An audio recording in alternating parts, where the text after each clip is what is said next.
ஆண்டவர் TMX முறுக்கு கம்பிகளின் அரசன்.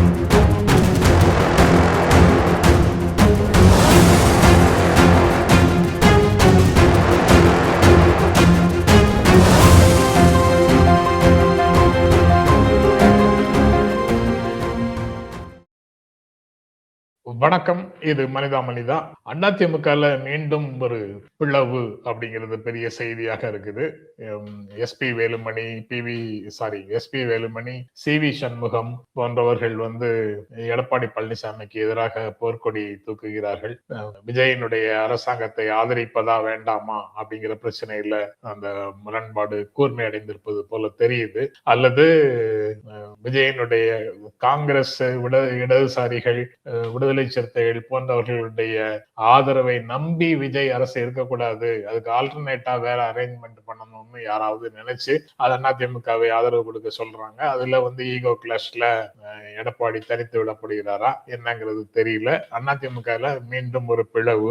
விஜய் நேற்று ஸ்டாலினை சந்தித்திருக்கிறார். அது அரசியல் நாகரிகத்தின் புதிய அத்தியாயத்தை தொடக்கம் அப்படின்னு சொல்றாங்க.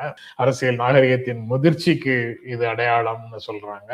இது அரசியல் நாகரிகம் காரணமாக என்னை சந்தித்தார் அப்படின்னு மு.க. ஸ்டாலினே சொல்றாரு. அது அப்படித்தானா அப்படிங்கிறதும் ஒரு முக்கியமான கேள்வியாக இருக்குது. அதற்கு பிறகு திமுக கூட்டணியில விசிக, சிபிஐ, சிபிஎம் இணைந்து இருக்கிறாங்க அப்படின்னு இப்பவும் தொடர்கிறோம்னு சொல்றாங்களே, அது இன்னும் தொடருமா அப்படிங்கிறது ஒரு கேள்வி. ஏன்னா திமுக மீதான புகார்கள் வருகிறது, திமுக மீதான குற்றச்சாட்டுகளை அவர்களே முன்வைக்கிறார்கள்.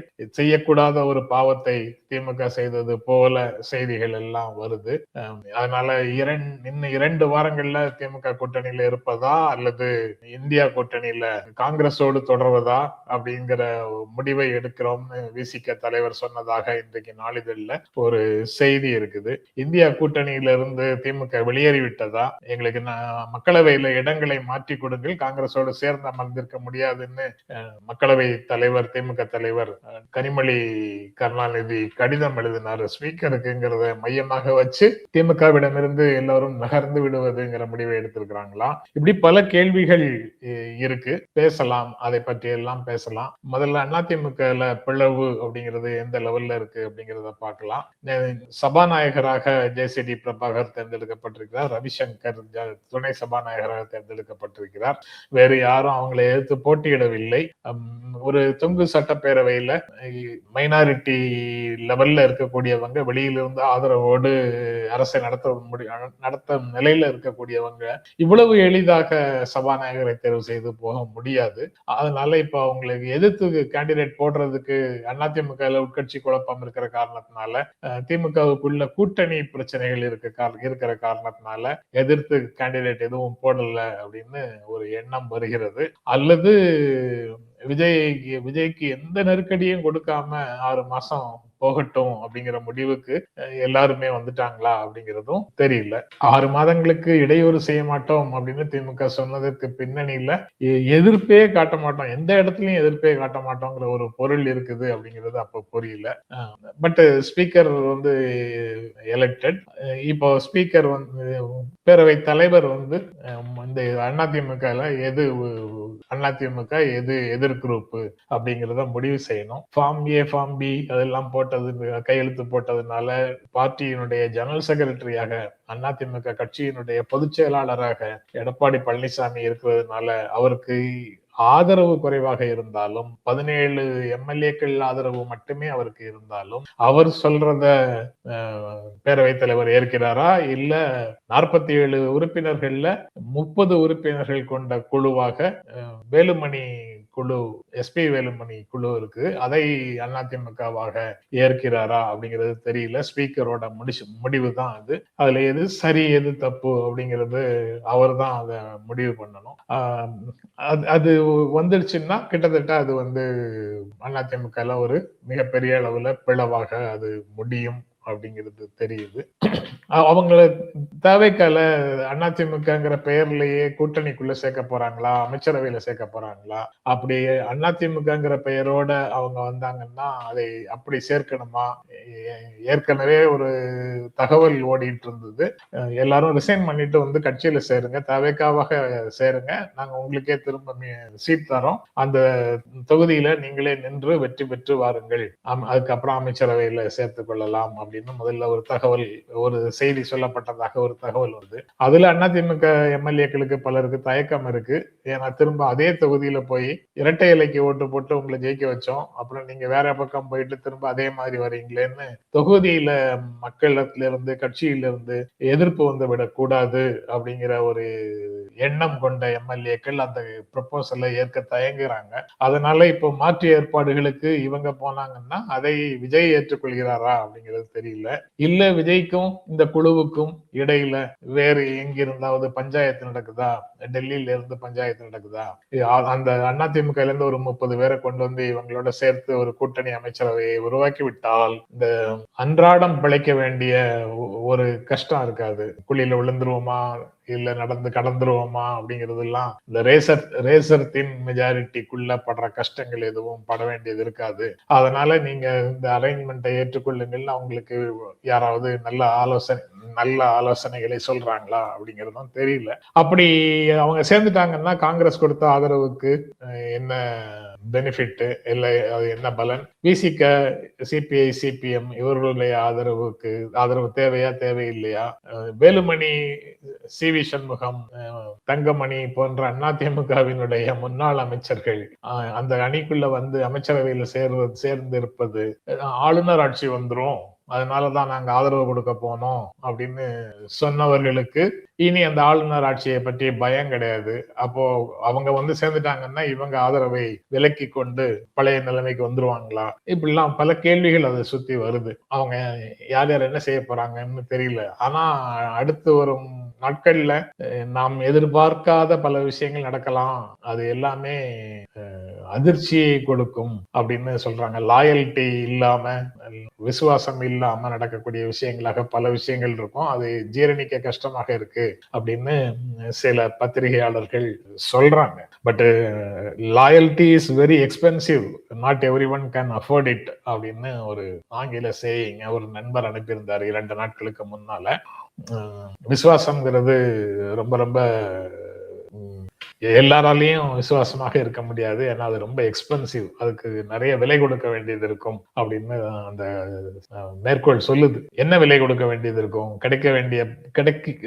நம்ம கண்ணு முன்னாடி கையில வச்சு காட்டிக்கிட்டு இருக்காங்கல்ல, அந்த பதவிகள் கிடைக்காம இருக்கும், பணம் கிடைக்காம இருக்கும், இருக்கிற இடத்துலயே இருந்து கஷ்டப்பட வேண்டியது இருக்கும். அதையெல்லாம் விட்டுட்டு மாறி போயிட்டா, ஃப்ளோவோட சேர்ந்து போயிட்டா, நீ அடிக்கிற வெள்ளத்தோட சேர்ந்து போயிட்டா, எதிர்நீச்சல் போடாம சேர்ந்து போயிட்டா பதவிகளும் பெருமைகளும் வந்து சேரும் அப்படின்னு சொல்றதுனால அந்த லாயல்ட்டிய அவங்க வந்து விரும்புறது இல்ல, லாயல்ட்டிக்கு எதிரான கருத்தாக அது இருக்கு அப்படின்னு பார்க்கலாம். பட் டெமோக்ரஸியில், ஜனநாயகத்துல லாயல்ட்டி, விசுவாசம்ங்கிறதுக்கு என்ன பொருள்? எதுவும் இல்லை. விசுவாசம்ங்கிறது எங்கேருந்து தொடங்கியதுன்னா திரும்ப திரும்ப நம்ம இங்க மனிதால பல முறை பேசினதுதான், கடவுள் மீது விசுவாசமாக இருக்கிறது அப்படின்னு ஆரம்பிச்சது தானே அது. கடவுள்னா மதத்தின் மீதான விசுவாசம், அதுக்கப்புறம் கடவுளுடைய பிரதிநிதியாக வந்த மன்னர் மீதான விசுவாசம், அதற்கு பிறகு சமூக மாற்றங்களின் ஊடாக பார்த்தா ஆண்டைகள் மீதான விசுவாசம், அதுக்கப்புறம் அதிலிருந்து மனிதர்கள் விடுதலை, அடிமை நிலையிலிருந்து விடுதலை பெற்றதற்கு பிறகு பண்ணையார்களோடு அவர்கள் தங்கள் குடும்பத்தை காப்பாற்றுகிறார்கள் அப்படிங்கிற உணர்வு இல்ல, பண்ணையார்கள் மீதான விசுவாசம்.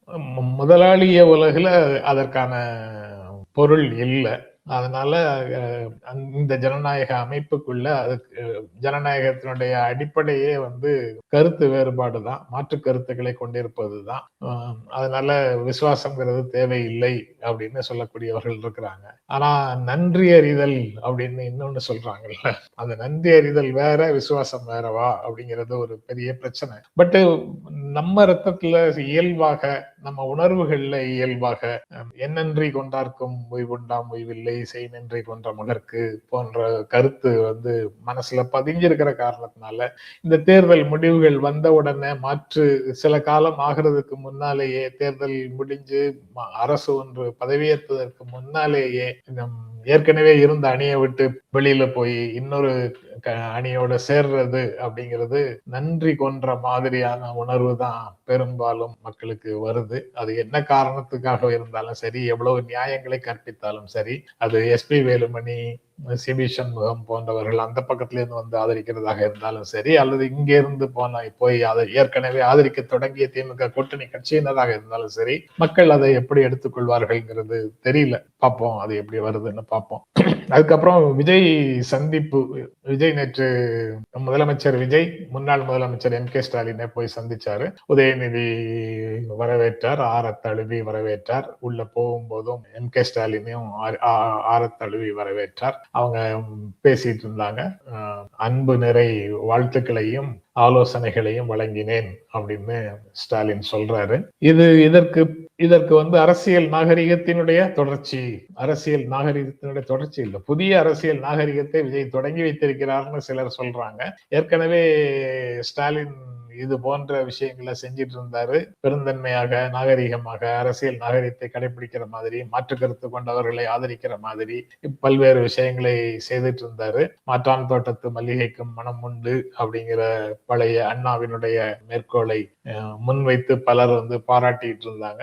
அது போன்றது ஒரு செயலைத்தான் இவரும் செய்திருக்கிறாரு. இவர் புதிதாக ஒன்றும் செய்யவில்லை அப்படின்னு இன்னும் சிலர் கருத்துக்களை சொல்லிட்டு இருக்கிறாங்க.